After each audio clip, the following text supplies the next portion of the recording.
শুভ সকাল বন্ধুরা, তোমরা কেমন আছো? আশা করি তোমরা সবাই অনেক অনেক ভালো আছো। আমিও ভালো আছি। যে যেখান থেকে আমার ব্লগটা দেখছো তাদেরকে জানাই অনেক অনেক ভালোবাসা। আর এই ভালোবাসা দিয়েই আজকে সকালটা তোমাদেরকে সাথে নিয়ে শুরু করলাম। ঘুম থেকে উঠেই দেখো সোজা আজকে বিছনার চাদর টাদরগুলো তুলছি। অন্যদিন কী হয়, রান্না করে তারপরে এসে তুলি, কিন্তু আজকে চিন্তা করলাম না, আজকে আর রান্না করার আগেই একদম বাসি বিছনা টিছনাগুলো তুলে নিই। আমি কিন্তু ফ্রেশ ট্রেশ সব হয়ে গেছি। দাঁত মাজলাম, মুখ ধুলাম, বাসি জামা কাপড় ছাড়লাম। আর তখন ছেলে ঘুমোচ্ছিল যখন আমি ঘুম থেকে উঠেছিলাম। তো এসে দেখলাম ছেলে ঘুম থেকে উঠে পড়েছে, কারণ আমি রোজ ঘুম থেকে উঠলেই আমার ছেলেও ঘুম থেকে উঠে পড়ে। তো সেই জন্য ভাবলাম কি যে তাহলে বিছনার চাদর টাদরগুলো চেঞ্জ করি, কারণ সত্যি কথা রান্নাবান্না করে এসে প্রতিদিনই চাদরটা চেঞ্জ করি। তা আজকে ভাবলাম চলো আজকে সকাল সকাল সময় সুযোগ হয়েছে, তুলে নিই। তোমাদের দাদাভাইও চলে গেছে বাজারে, আরও বাজার দোকান, সব মাছের বাজার, যেটাই বলো না কেন সব কিছু করে আনতে আনতে প্রায় 1 ঘন্টা টাইম লাগে। তো এটাই আমার একটা সুবর্ণ সুযোগ। তো বিছনা তুলতে তার বেশিক্ষণ লাগবে না, 10 মিনিট মতো লাগে। আর জামা কাপড় যদি ভাঁজ করি 10 মিনিট 20 মিনিটের মতো হয়ে যাবে। আর আমি গিয়ে চাটা বসাবো, আর আস্তে আস্তে গরম গরম চাটা ওকে দিতে পারবো। তো সেই কারণে যেন চলো বিছনা টিছনাগুলো একটু তুলে নিই। আর সকাল সকাল দেখবি বিছনা টিছনা পরিষ্কার করলে, ঘরটা একটু কুচিয়ে টুচিয়ে রাখলে মনটাও ভালো লাগে, চোখেও দেখতে ভালো লাগে যে না ঘরটা আমার ফিটফাট পরিষ্কার পরিচ্ছন্ন আছে। তো এখানে দেখো বিছনার বালিশ ওষুধ টোষুধ কিছুই চেঞ্জ করলাম না, শুধু ওই ছেলের মাথার বালিশের ওষুধটাই চেঞ্জ করেছিলাম।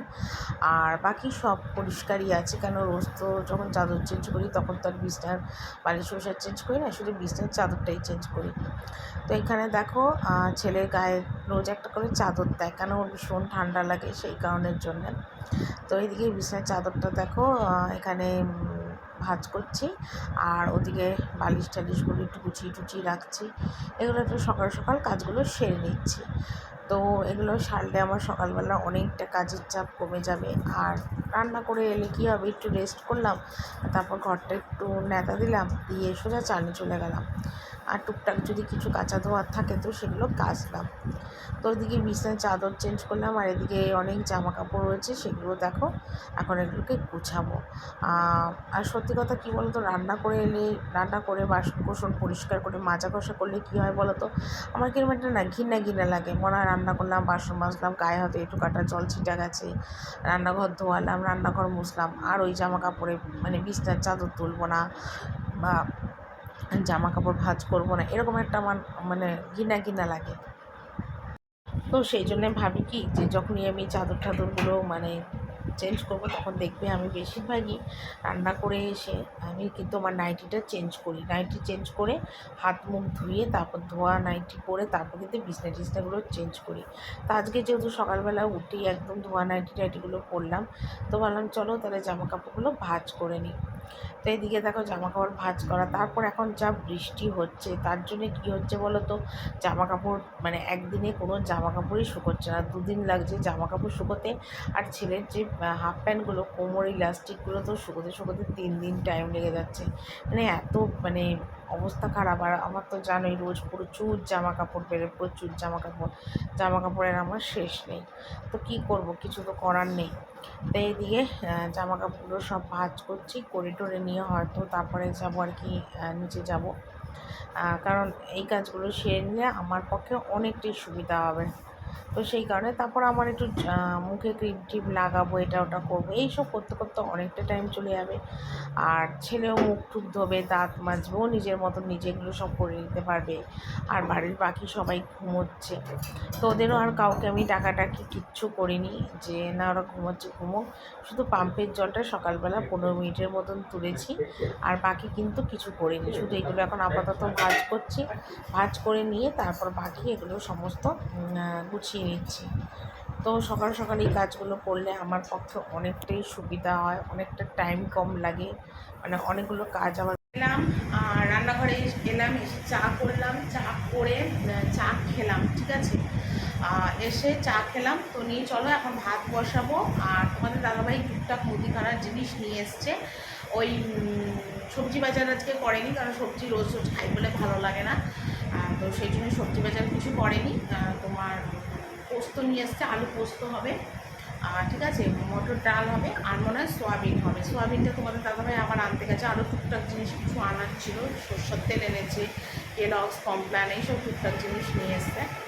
ঠিক আছে, তো সেগুলো তোমাদের দেখালাম না, রান্নাঘরে সবাই ছিল ওই জন্য ভিডিওটা করতে পারিনি। ঠিক আছে, আর চলো আমি এখন ভাতটা বসাই, তারপর কী কী কেটেছি না কেটেছি তোমাদের একবার দেখিয়ে দেবো। ঠিক আছে, তো এখানে দেখো পোস্তর জন্য আলু কেটেছি, আর এখানে দেখো মটর ডালটা একটু জলে ভিজিয়ে রেখেছি, তাহলে মটর ডালটা তাড়াতাড়ি সিদ্ধ হয়ে যাবে। আর এখানে দেখো কড়াইতে তেল দিয়ে দিয়েছি পোস্তর আলুটা ভাজার জন্যে।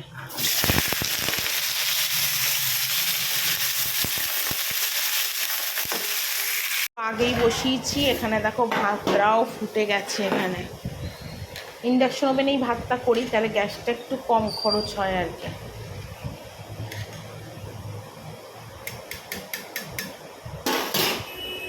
আর এই যে এখানে পোস্ত বেটে নিয়েছি,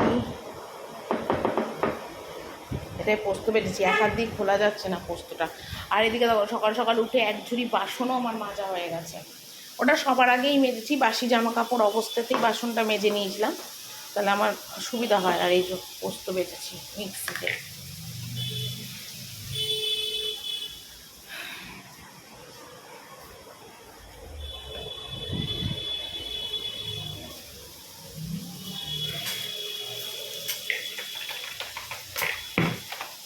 আসলে এক হাত দিয়ে না ক্যামেরাটা ধরতে খুব অসুবিধা হয়, এক হাত দিয়ে একদম ক্যামেরাটা ধরা যায় না, এক হাত দিয়ে ফোন ধরে আর এক হাতে রান্না করাটা খুব অসুবিধা হয়।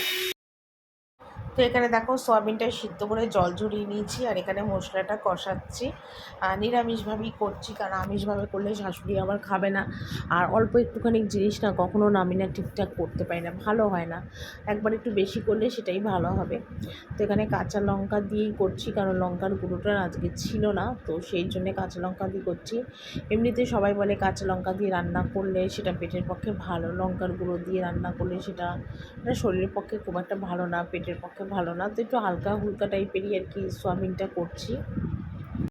রান্না আমার কমপ্লিট। এখানে দেখো ভাত করেছি, এখানে দেখো সোয়াবিন, শুধু সোয়াবিন করেছি একদম মাখা মাখা করে, নিরামিষই করেছি। এখানে হয়েছে মটর ডাল, আর এখানে দেখো আলু পোস্ত। এই হলো আমার এবেলার রান্না। ঠিক আছে, আর এবেলাতেই দেখো এক হাঁড়ি এখানে গরম জল ঢাললাম, ওখানে এক হাঁড়ি গরম জল বসালাম। ঠিক আছে, বাসন এখনও গুছোনো হয়নি, খাবার জল ভরা বাকি। এখানে দেখো কিছু বাসন মাজলাম, এগুলো মানে টিফিন খাওয়ার বাসন, ভাতটা এখনও কড়াই মাজা বাকি, গ্যাস মোছা বাকি। ঠিক আছে, এগুলো একটু করে নিই। তো এদিকে দেখো সমস্ত কাজকর্ম সেরে এবার রান্নাঘরে গ্যাস ট্যাসগুলো মুছছি, টুকটাক বাসন ছিল সেগুলো মাজলাম। দেখতেই পাচ্ছ একদম গ্যাস টেবিলে মানে জল ঝরাতে দিয়েছি, অল্প কটা ছিল বলে আর ঝুড়ির মধ্যে কোনো বাসন টাসন রাখিনি। আর এদিকে গ্যাস ট্যাসগুলো মুছছি। আর আকাশ তো মানে একদম কি বলবো, ভেঙে চুরে আসছে, যাকে বলে একদম ভেঙে চুরে আসছে। আর ফোনটা না রেখেছি চেয়ারের ওপর, যার জন্য না ফোনটা একটুখানি ক্যামেরাতে মানে নড়ে যাচ্ছে আর কি, নেমে যাচ্ছে, তো সেই জন্য একটু অসুবিধা হচ্ছে। তো যাকে যা হোক, তোমরা তো দেখতে পাচ্ছ আমার কাজকর্ম, এটাই অনেক। আর কদিন ধরে যা বৃষ্টি হচ্ছে, বাপরে বাপ, মানে কি বলবো আর তোমাদের, সাংঘাতিক বৃষ্টি হচ্ছে। তো এখানে যাকে নিরামিষ তো রান্না হয়েছে, তো যেটুকুনি পারছি ভালো করে গ্যাস ট্যাসগুলো দেখো সব উঠিয়ে সরিয়ে সবটাই মুছে নিচ্ছি। এটা একটা মানে আমার অনেকটা সুবিধাও হয়, মানে নিরামিষের দিনে না অত সাবান টাবান দিয়ে মোছার দরকার হয় না, কিন্তু আমিষের দিনে একটু সাবান টাবান না দিলে না একদম বিচ্ছিরি গন্ধ হয়, জঘন্য বাজে লাগে। তো সেই জন্যে ভাবলাম চলো একটু মুছেই নিই। আর মানে কি বলবো, ভাইফোঁটা রাখি যখন হয় না, তখন মনটা না অনেক আমার খারাপ লাগে, জানো তো। খারাপ লাগে একটা কারণে, কারণ আমি আমার মা বাবার একটাই মেয়ে, আমার কোনো ভাই বোন নেই, কিন্তু আমি একজনকে না দাদা বলে মেনেছিলাম, খুব ভালোবেসেছিলাম, মানে তাকে ভাইফোঁটা দিতাম, রাখি পরাতাম, সব করতাম। কিন্তু সে না হঠাৎ সম্পর্কটা না নষ্ট করে দিল, মানে নষ্ট বলতে কি, অনেক রকম প্রবলেম হয়েছিল আর কি। মানে আমার শ্বশুর মরে যাওয়ার পরেই মানে আমার যাকে আমি দাদা বলে ডাকতাম, সে আমাদের সাথে সম্পর্কটা তুলে দিল। কেন জানি না, তার হয়তো কোনো ব্যক্তিগত কারণ হতে পারে। অনেক জিজ্ঞেস করেছিলাম যে কি হয়েছে তোর, বল, কেন তুই ফোন করিস না, আমাদের বাড়িতে আসিস না। মানে খুব সুন্দর একটা সম্পর্ক ছিল ওর সাথে আমার, মানে ভাইফোঁটা, রাখি, আমরা একসাথে সবাই ঘুরতে যেতাম, অনেক আনন্দ করতাম, মানে নিজের ভাইয়ের থেকেও আপন ছিল। তো মানে খুব সুন্দর একটা সম্পর্ক ছিল। আমার শ্বশুরবাড়িতে আসতো, ভাইফোঁটাতে আসতো, রাখিতে আসতো। কোনো বিপদ আপদে ও ছুটে আসতো। সবসময় আমাদের পাশে থাকতো। অ্যাকচুয়ালি কী বলো তো? ও আমার যে বাপের বাড়ি ছিল, সেই বাপের বাড়ির ওখানে ও পাড়ার ছেলে ছিল। তো ওর সাথে ছোটো থেকেই বড় হয়েছি। তো ছোটো থেকেই ওকে দাদা, দাদা ডাকতাম। তারপরে অ্যাকচুয়ালি আমার সাথে যে তোমাদের দাদাভাইয়ের যে ভালোবাসাটা হয়েছিল, রিলেশনটা হয়েছিল, সেটা কিন্তু ওর জন্যই হয়েছিল। ওই হয়তো ঘটকালিটা করেছিল আমাদের ভালোবাসার। তো সেই পর থেকে ওকে আমরা মানে আমি ওকে দাদা বলে আরও মানে সম্পর্কটা আরও জোরালো হলো, ভালো হলো। ওকে তখন থেকে আরও দাদা বলেই ডাকতাম। ভাইফোঁটা, রাখি সব পরাতাম। আমার মা বলতো যে নিজের ভাই দাদা কোনো দিন আপন হয় না, নিজের ভাই বোন আপন হয় না, পর হয়ে যায়। আর তুই একজন পরের ছেলেকে বা পাড়া প্রতিবেশীকে দাদা পাতিয়ে ভাইফোঁটা রাখি দিচ্ছিস, কী করিস কে জানে। আমার মার না খুব অপছন্দ ছিল, কিন্তু তবু না আমি ওকে খুব ভালোবাসতাম, আমার নিজের দাদা ভাইয়ের মতো। ভাইফোঁটায় ওকে গিফট করতাম, রাখিতে ওকে গিফট করতাম, আমার মানে ও আমাকে গিফট করতো। মানে সত্যি একটা বিশাল সুন্দর সম্পর্ক ছিল। আমার শ্বশুরবাড়িতে এলে সবাই ওকে খুব আদর আপ্যায়ন করতো, ভালোবাসতো খুব। কিন্তু হঠাৎ যে কী হলো জানি না, হঠাৎ করে ও সম্পর্কটা আস্তে আস্তে গুটিয়ে নিল নিজেকে, ফোন করতো না। ওকে অনেক জিজ্ঞেস করেছি, কী হয়েছে তোর? আমার শ্বশুরবাড়িতে একটু তোকে কেউ কিছু বলেছে নাকি বল? অনেক ওকে জিজ্ঞেস করেছিলাম, কিন্তু ও কিছু বলেনি। আস্তে আস্তে সম্পর্কটা চলে গেছে। তাই ভাইফোঁটা, রাখি এলে ওর কথা অনেক মনে পড়ে, অনেক কষ্ট হয়।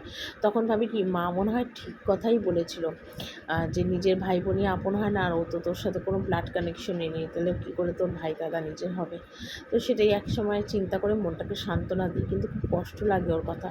এমন একটা সময় ছিল যে আমার হোয়াটসঅ্যাপের প্রোফাইলে ওর পিকচার থাকতো। ভাইফোঁটা, রাখিতে আমরা একসাথে ঘুরতে যেতাম, মানে একটা আলাদা দুর্গা ঠাকুর পুজোতে দুর্গা ঠাকুরের সাথে মানে পুজোতেও মানে ঘুরতে যেতাম, ঠাকুর দেখতে যেতাম একসাথে।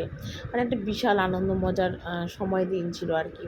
কিন্তু সেটা যে কী হয়ে গেল, কোথায় সব দিনগুলো হারিয়ে গেল জানি না আমি। তো সত্যি একটা খুব সুন্দর সম্পর্ক, একটা ভালো মানে রিলেশন ছিল। তো সেই জায়গাগুলো নষ্ট হয়ে গেছে। তো সেটার থেকে মনের থেকে আমি চিন্তা করেছিলাম যে কোনো দিন আর কাউকে দাদা ভাই আর পাতাবো না, বা দাদা ভাই হিসেবে কাউকে আর রাখিও পরাবো না। এটাই মন থেকে আমি মেনে নিয়েছিলাম। মানে আর কি, কী বলবো আর, এটাই আমি মন থেকে মেনে নিয়েছিলাম। আর আজও আর আমি কাউকে রাখি পরাই না, ভাইফোঁটাও দিই না। তবে সেই দিনটা ওকে আমি অনেক মিস করি, ওর কথা অনেক মনে পড়ে আমার। খুব কষ্ট লাগে যে সবাই যখন রাখি পরায়, ভাইফোঁটা দেয়, আমার খুব কষ্ট হয় তখন। অনেক মনে পড়ে ওর কথা, কিন্তু কী করব বলো, কিছু তো করার নেই। ওর কথা মনে পড়লে তো আর আমার কিছু করার নেই, কারণ ও তো আর ফিরে আসবে না, না। ওর কী পরিবর্তন হলো, কী চিন্তা করলো, আমি কিছু জানি না। তো যাকে, তো আজকে মানে মনে পড়ছে ওর কথা, সেই জন্যই তোমাদের কাছে সেটা শেয়ার করলাম। কেন, তোমরা যেহেতু আমার পরিবার, সবার কথাই বলি, সবার কথাই দেখাই, জানাই। তো আমার দাদা যে ছিল তার কথা কেন বলবো না বলো, সত্যি কথা। ও অনেক বিপদে আপদে আমার পাশে ছিল, সবসময় সাথে ছিল। তো সেই জন্যই তোমাদেরকে আজকে এই কথাটা বললাম। সত্যি ওকে আজও আমি অনেক ভালোবাসি, অনেক মিস করি। কিন্তু আমি জানি সে আর কোনো দিনই ফিরে আসবে না, আমাদের সাথে আর কোনোদিন সম্পর্কও করবে না। এখন এমন হয়, রাস্তায় দেখা হলে জিজ্ঞেস করে, কেমন আছিস? আমি ওকে জিজ্ঞেস করি, কেমন আছিস? মানে ওইটুকুনিতেই শেষ হয়ে যায় আমাদের কথা বলা। কিন্তু এমন ছিল, আমি ও দুজন মানে কোনো আমাদের কোনো মানে পার্সোনাল কথাও আমি শেয়ার করতো, আমি ওকে শেয়ার করতাম। মানে এতটাই আমাদের দুজনের মধ্যে ভাই বোনের এত সুন্দর একটা সম্পর্ক ছিল। তো সেই সম্পর্কটা শেষ হয়ে গেছে, সেটা আমার কাছে একটা বিশাল কষ্টজনক ব্যাপার। আগে অনেক কান্না করতাম, কিন্তু এখন আর সেটা কাঁদি না, মনকে এখন শক্ত করে নিয়েছি। সময়ের সাথে সাথে সব কিছুই ভুলে যেতে হয়, সময়ের সাথে সাথে অনেক কিছু পরিবর্তন হয়। তবে হ্যাঁ, যে যাকে মানুষ মন থেকে ভালোবাসে তাকে কোনোদিন কেউ ভুলতে পারে না।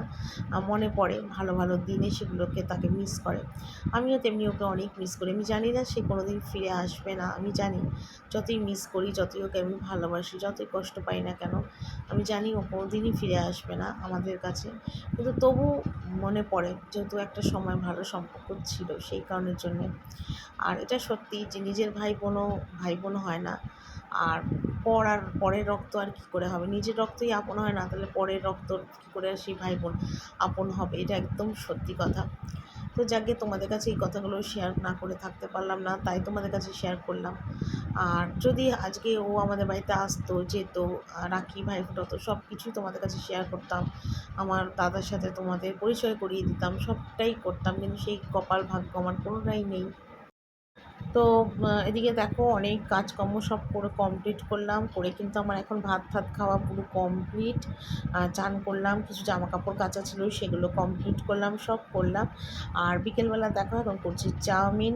সোয়াবিনটা আগে করে সিদ্ধ করাই ছিল, তো সিদ্ধ টিদ্ধ করে নুন হলুদ দিয়ে আমি বলতে পারি একটু ভাজা মতন করা ছিল। আর ছেলে চাউমিনে দেবো বলে এটা রেডি করে রেখেছিলাম। আর এখানে দেখো তোমাদের দাদাভাইয়ের জন্য আর ছেলের জন্য দুজনের জন্যই চাউমিন করছি। তো ছেলের চাউমিন করা দেখে তোমাদের দাদাভাইও বললো যে আমাকেও একটু দিও, আমিও খাবো। তো সেই জন্য দেখো সোয়াবিন, গাজর, বিন, ক্যাপসিকাম সব দিয়ে চাউমিনটা করছি। আর একটুখানি ম্যাগি মশলা ছিটিয়ে দিলাম।